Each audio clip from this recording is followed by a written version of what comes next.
Welcome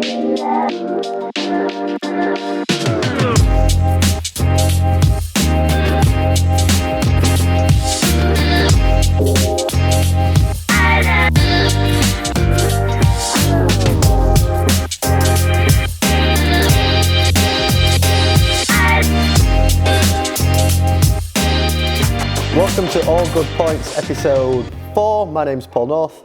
And I'm George McBride. Thanks to everybody that's watched, liked and subscribed so far. Please remember to do that. We appreciate it greatly. And make sure you stay to the end of the show. We've got like a bit of a wild story that just, I think it popped up on the news last week and we were like, that is a lively one. Make sure you mention it next week. So stay to the end. Every time we do these, we were joking last time that like, will it keep up the pace of there being massive news every time? And again, there's another huge news story in the cannabis space, which is the MORE Act was passed to decriminalise cannabis at a federal level. Yeah. Again, I think it was the day we recorded, wasn't it? I think it was last week. But this is huge. The US House passed the MORE Act, a historic vote. It passed 228 to 164, and it proposes the following things. First of all, to expunge all federal convictions related to cannabis offences, which would be something like 600,000 people. Make grants and financing in the cannabis sector much easier, which has been a problem. Tax cannabis businesses, sensible. Create a trust fund to support communities affected by the war on drugs. Now, there is a little bit of a caveat with this, isn't there, George, in that it's... That's quite a major caveat, really, isn't it? Yeah, it's kind of symbolic. Do you know, just give us your thoughts on... how big a deal is this? So the kind of anti-cannabis lobby are actually making this out to be a victory because the MORE Act has been being pushed for a while, the bill has been being pushed, and it's ended up happening right at the end of the session. So then we're going to have to go back to scratch in a new session when, because this has to pass the Senate as well. At the moment, it wouldn't pass the Senate. There are 2 runoffs in Georgia, which are quite interesting, which could swing the Senate into the Democrats' favour, but there were some Democrats who voted against this legislation, so there is the potential of a small revolt, and basically this might never become law, and there is a question as to whether this was just a kind of symbolic thing to try and show progress when actually there might be quite a stagnant environment for reform in the US of this kind of monumental federal type, but it's still a historic vote. It's pretty big huge thing. What I found interesting about it last week was the amount of people that were tweeting wrong, who just saw the news and thought, that's it, it's decriminalised. It's like, whoa, hang on, whoa, slow down. Yeah, but a lot of people don't understand the parliamentary process and what have you, whatever you call it. I don't fully understand it in the US. It's pretty wild. It's really different to ours. But a huge moment, and I guess another sign of the times. You know, we had on the same day, or the day before, the UN and the WHO recommendations we talked about last time, and then another week, another major milestone, I guess, in the whole cannabis reform movement. Yeah, there's an element of symbolism with it. It's not, you know, there's still a lot of work to be done, but what a sign of the times. And I guess with a Democrat government coming in, it gives a lot of hope, doesn't it, for the sector next year? It does, and cannabis reform advocates will be watching those Senate runoffs with a keen eye and seeing if the Democrats get into a position where they can push through some of the more controversial plans, including cannabis. Watching it keenly, happy that it happened, a shame that it's not happened earlier and it doesn't yet have the support it needs in the Senate. Yeah. Imagine being one of those 600,000 people who's like, 600,000 people that will have their records expunged, basically. You're basically being like, please, come on. Yeah, it would be fantastic. Like, absolutely massive. So I guess the big thing to look out for that is in January when there's a Senate runoff in Georgia, seeing what happens. If that goes to Democrats, then that's a big moment. Yeah. Cool. Yeah. Cancard update. How's your Cancard? Approved. Boom. What was the process like? Very seamless. I've been very impressed. And I don't just say this because it takes a lot to impress you. You're a pain in the ass. I am. You're very annoying to impress. Disappointed with life. But with the Cancard process, applied, gave them my records and everything, approved, paid, it might be 6 months before they send me my card, but look, you being cynical there. It's like, it might be 6 months. I might even not get a card. You'll get it soon. I get it. And it's a really nice UX, the whole thing. They've made the user experience fantastic. It was seamless, very professional looking. Nice. I was surprised by how quickly I've moved through the process, and hopefully other people watching this are quickly moving through that process too, which is really reassuring. Yeah, and good. It's a small fee, £30 paid. I know that's not a small fee for everyone, but for what you get, I think, and for the level of work that has to go into it at the back end, I think that. Yeah, it seems fair. Cheap. And if cash is a problem, then you can get in touch with the scheme and they'll give you a reduction. They're open to conversations with people who can't afford the 30 quid. Yeah. Which is good, which is nice. What was it like on the doctor's end? Was that pretty chill? Super chill. I asked my doctors for a summary of care and they sent it over within 24 hours. I assume that's different depending on who your GP, your local surgery is, but I found the process very seamless. Go Cancard. There's a story in ITV News that caught our eye today. I'm going to try and not rant about this one. This is going to be difficult to not just go into a major rant about. But ITV have run it was kind of a long read, it's quite a big piece about the UK's current debt levels due to COVID and putting the case forward that could cannabis legalisation plug the gap or help plug the gap in terms of that deficit. We get numbers thrown around all the time, don't we? And we get asked, how big is the UK CBD market? How big could it be? How big could the recreational market be? But the numbers bounce around from 1 to 3 billion in terms of its value. But obviously it depends on the type of regulation that you impose and how many users, etc. But it's big. But to give you a picture of the current size of the UK's debt, the UK's public debt exceeds 1,000% of its gross domestic product. And the mounting crisis could force the Treasury to consider looking at alternative means to plug a £2 trillion hole. So it's presenting the economic argument amongst COVID and Brexit, which is interesting. Yeah, we've spoken about this already, this new framing for next year that is going to be interesting because there are going to be tax hikes and people are rightly going to say, well, where can you increase revenues rather than increasing the burden on taxpayers? I think it's very interesting framing. The revenues, no matter what model you use, pale in comparison to things like how much has been spent on the furlough scheme and how much the economy has lost through inactivity and all of the measures that have been taken to reduce the transmission of COVID-19, but it still is very exciting that mainstream national press are picking this up and running with it. ITV clearly thinking this is interesting. Why isn't this debate more important? Why aren't people talking about the money that could be saved from doing this? And it's something that has, the majority of the public on side. So 100%. There's a real opportunity here for cannabis reform, I think, and the economic argument being relevant, I think, is really important because I've said before, it's a good argument, but everyone would prefer to have more money in their pockets, a safer society. It makes sense. What I found interesting about this is normally the press will write about it when someone puts something out. So it's normally like a report has been released which highlights, or a campaign has been launched which says. But this just seemed to be ITV going, this is kind of interesting. That's a good sign of the times. Yeah. To play devil's advocate, there are some voices in there which are proponents to legalisation, such as Adrian Crossley from the Centre for Social Justice, opponents. Yeah, I know English words and things. Yeah, it's fine. Thanks, George, for backing it up. From the Centre for Social Justice, who were a think tank you might know for the ever popular bedroom tax. The Centre for Social Injustice. The Centre for we're looking after poor people. Yeah. By taking their money. Some rows with the Centre for Social Injustice on Sky News before. How did that go? Was that fun? They were very anti all of the recommendations I made when I did a report on substance use in prisons. Oh yeah, I remember the report. To take that one. Their approach was very much just try harder at stopping letting the drugs go in to the prisons. Anyway, how's that gone?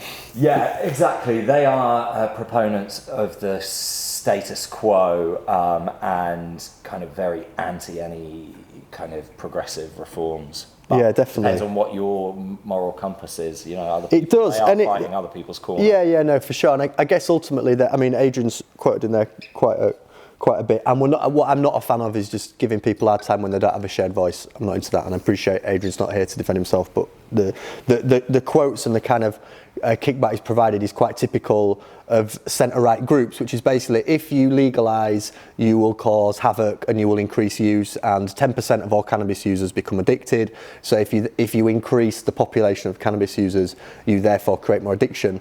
But what really frustrates me about this argument is it just removes all the context of the environment and the system by which people are using. It's such it's such a frustrating argument.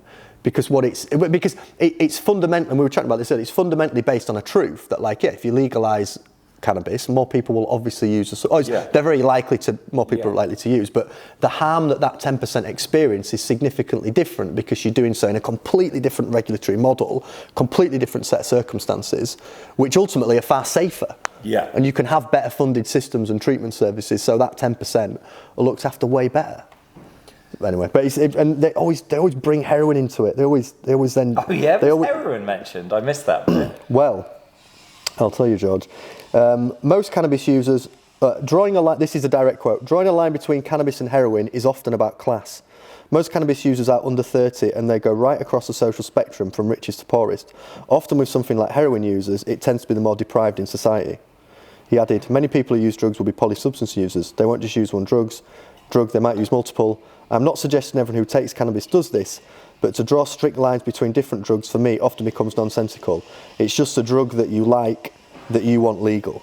I think like lumping heroin in with cannabis, like people that, I've worked with both these cohorts, people that experience that high level of deprivation, the cohorts in which heroin use is popular, they are dealing with like really difficult, upsetting circumstances. That's why they're using heroin instead of cannabis. But these people who draw this line and then just say, oh, heroin, like there is a line because there are legal drugs with nicotine and caffeine and alcohol and others. So there is already a line which has been drawn, but it's a good reminder that the kind of main opponents of cannabis reform are, in my experience, largely kind of puritanical people of the kind of vibe that would like to see alcohol banned if they could do it. And it's good to remember that there are a lot of those people around, and there always has been a lot of those people around, but that is their angle. They would rather that all of these substances were illegal. And that just doesn't accord with the British public at all. The vast majority of the British public are happy that alcohol's legal. They're happy that people can make a livelihood out of making gin and selling gin and running bars and all those things. So their opinions do not reflect the general opinions of British society. But the strange thing is they sometimes claim to represent them, which is that kind of weird, a bit of a weird vibe that sometimes. But anyway, we did go on a rant, but that's okay. It's interesting that debate's taking place. It's interesting that ITV have picked it up. We've mentioned this last week on the show. The Dutch winners were going to be announced. They have been announced. So this was a Dutch tender. I'll read the names out because we have them. Well, we have some of them. 7 of the 10 have been reported in the press. So this isn't coming direct from the horse's mouth. This is coming from... Yeah, this is not us. Yeah. Legalise Holland, QATI, Radical/Cookies, Bart Vollenberg Initiative, The Plug, Supraleaf and Cannabis. 7 of the 10 winners.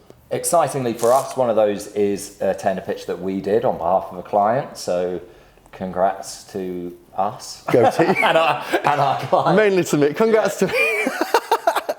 So that's, I like that. Well done, everyone. Yeah, well done us. So that's good.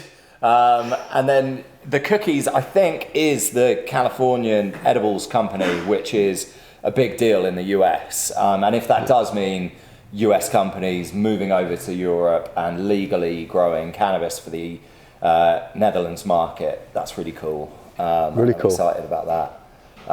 And congratulations to all the winners of the lottery. I'm sorry you didn't get a TV show with fireworks and glitter balls and all the rest of it as you deserved. Next time. The cookies thing's cool. You showed me a clip earlier of cookies. That was the American brand, wasn't it? And it just showed, just slightly off topic, but like just showed how far ahead that American market is. People, was it just cookies.com? It's like, well, I don't know what their URL is. Google cookies cannabis. You'll see it's like a wild video launching a new incredible caps product, Yeah. which is like a mushroom thing. I don't think it's magic mushrooms yet, but a lot of the cannabis companies are obviously seeing the reform that's happening in psychedelics and positioning themselves to start selling mushrooms. But the way they're doing it in Europe, it's all about clinicians and access and discussing, and then you go over to the US, like huge budget videos with CGI. we're going to space. We're exploring our minds. It's just like it's wild. Like there's a video of him like growing weed on a spaceship. Yeah. It's like slightly different approach. So. Yeah. Good. Yeah. Well done to everybody. Well done to you guys.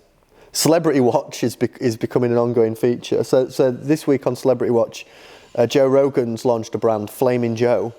CBD brand. So much kickback. Loads of people saying this is just bald-faced profiteering. Bloody expensive pineapple drink with a little bit of CBD in it, but pushed by Joe Rogan, so I'm sure it'll be huge. Because how much CBD? He needs more money. I heard he's having a hard time. He's had to start a podcast. He's struggling that much. He probably needs therapy. That's probably. How much CBD in is it? Like 3.5 milligrams. Like 25 milligrams or something in a can. Probably not enough to instantly remove all problems. No. But Celebrity Watch, isn't it? And so every week we are going to see that there are loads of celebrities moving in and doing stuff. Sanity Group raised money from people including will.i.am. Yeah, that's quite interesting because that's a US celebrity investing in a European medical business, which is quite cool. Sanity Group have had high profile investors already, but will.i.am is obviously very high profile. And then Martha Stewart. Who's Martha Stewart again?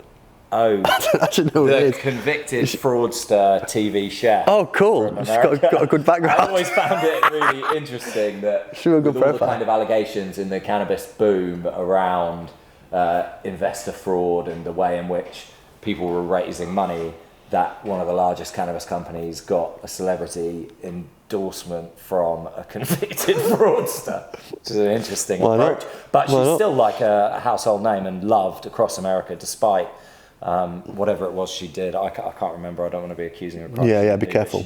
She did get convicted of something to do with fraud or not paying her taxes. Something a bit on the naughty side. Yeah. But like, there still needs to be. I guess it's something we'll keep talking about because we like to keep an eye on the celebrities. We're very, it's a big passion of ours, celebrity watching, and we would like to see in 2021 more UK celebrities getting behind cannabis. And the cynical side of us says, well, there will as soon as it increases in public support, popularity, they'll suddenly have the name over everything. But it would be really good to see some trailblazing UK celebrities putting their sort of neck on the line now and stepping outside of medical. Would be great, but we'll keep an eye. Maybe 2021 will be the year that they all just emerge. Yeah. Who knows? I'd like to see Gandalf personally. Not a real person. So I think you're going to be disappointed there. What's his actual name? Ian McKellen. Ian McKellen. Come on, Ian. Does he smoke? Bit of ganj. Didn't know that. Moving on to the next news item. Land in Scotland, ideal environment for growing medical cannabis. A report by Scotland's Rural College found Scotland's environment to be an ideal for growing medical cannabis. So I'm struggling with my English today. Yeah. As well as poppies for pharmaceuticals, mushrooms and flowers. And the report highlighted new opportunities for Scottish farmers during a post-Brexit recovery. You're not sure about this one, are you, George? I'm not sure about this one. You're sceptical. I'm sceptical. Why so sceptical? Well, because we've had clients grow hemp in Scotland, totally doable. Not necessarily the best environment for it though, because Scotland actually, I'm no agronomist and I'm no expert really, but I don't think it's an ideal environment for growing cannabis. And you've got to remember that the reality is for European cannabis, you're talking about growing in controlled environments. So you're not even using the local soil, you're doing it in a sealed box. And you're either doing it under glass, in which case it's just how much light do you get, and Scotland doesn't get as much, or you're doing it in a totally sealed environment, and then it's all about energy and labour, and it's not about the environment. But I think it brings up an interesting point, which is that a lot of cannabis reform often gets pushed from weird angles. So there are big difficulties in making money in agricultural sectors. They're heavily dependent on subsidies, lots of crops, completely commoditized, very difficult to turn a profit on. Lots of people turn to things like plant-based medicines, much higher margin crops, but the reality is that it's a lot of kind of regulatory and labour issues and actually growing environment, even if it's correct, and Scotland is a very appropriate environment, that's not really the relevant factor in whether there's going to be a thriving market in that country for that plant-based medicine. Yeah. So sceptical about that one. Sceptical. But it gets pushed. I mean, I've seen lots of other countries saying we're an ideal environment, Yeah. And it often comes from the agricultural part of government who are saying we need more money for our crops. But actually this should be about cannabis consumers, drug policy, and it shouldn't really be about agricultural policy that's driving drug reform. Yeah. It's just a way of them getting a bit of attention, kind of staking a bit of a claim for it, I guess. Yeah. But good on Scottish farmers. I mean, why not? Yeah, there are some interesting projects that people are pushing forward in Scotland. I don't think it's a bad place to grow cannabis. You just don't like the people. Joking, you do. I'm joking. My name's McBride. I know, yes. Me too. I'm Scottish as well. The NBA to suspend randomised cannabis testing. NBA athletes will no longer have random tests for cannabis. This is said to be a temporary suspension related to the pandemic, and cannabis use remains against their drug policies, although this stance on cannabis is opposed by the Players Association, and the temporary suspension may be an opportunity for permanent cannabis reform in the NBA drug policy. Right. NBA though, good. Right, yeah, Don't good. test people for cannabis. You're wasting your time. Yeah. You're completely wasting your time. And good work on the Players Association for sticking up for those athletes. Long may you continue. And hopefully, like, as further reforms I thought the Players Association was opposing it. No, the NBA stance is opposed. Oh, right. Okay. So they're in support. They're saying, come on, guys, chill it out. So good work. And hopefully, as reform continues to spread across the states, a lot of these, those national leagues will have to reform the stance, and it gives a good message to the public, doesn't it? And I guess highlights the medicinal property, because loads of athletes use full spectrum cannabis and all different types of weed to huge positive effects, don't they? It's like, it's growing. It's a growing industry. And then our final news story. This is a bit wild. A Hungarian MEP was found with drugs whilst breaking COVID restrictions in Brussels. But it was a little bit more complicated than just being found with drugs and breaking restrictions. Joseph Saja, that is how it's pronounced, George, before you ask, a high-profile Hungarian politician, has resigned following the event. Police shut down a party on Friday where Joseph was found in possession with unspecified drugs, but due to imagine having this. Due to diplomatic immunity, he will not face any criminal sanctions. So he was basically found sort of shamefully. Well, he was found running naked with a backpack full of drugs from a gay orgy. Yeah, I made it sound quite innocent. I'm like, this guy, he just ran out of a room. At a party. It was described as a particularly noisy gay orgy. Yeah, and he's been a big opponent of gay rights. And he comes from the kind of staunch conservative views that are quite popular in his neck of the woods at the moment. And it is quite funny because it seems to be a recurring theme of particularly staunchly right-wing, anti-drug reform, anti-gay rights end up being big fans of chemsex, which is not the first time that this has happened. It's just one of those trends. We see it around the world. Imagine having that level of diplomatic immunity that you could just charge out. Why did he even run off? Oh, I guess because he didn't want the shame. He didn't want the shame. Why you ever run off? Well, you'd have thought he'd have just owned his diplomatic immunity a little bit. At the point where he knew he was going to get caught, he should have just been like... I don't know if you get diplomatic immunity from being lambasted in the press. He hasn't been protected. Yeah, no, he's had a hard time, hasn't he? It's potentially the end of his career, isn't it? He can't just switch over and just now be really left-wing. I think what he should probably do is become a gay rights chemsex activist. Yeah, just swing it round. That would be great to see. Just own it. Yeah. But bless him. Well, not bless him. No, not really. But it's very entertaining news in a lot of respects. It made us, when we read about it, we felt good.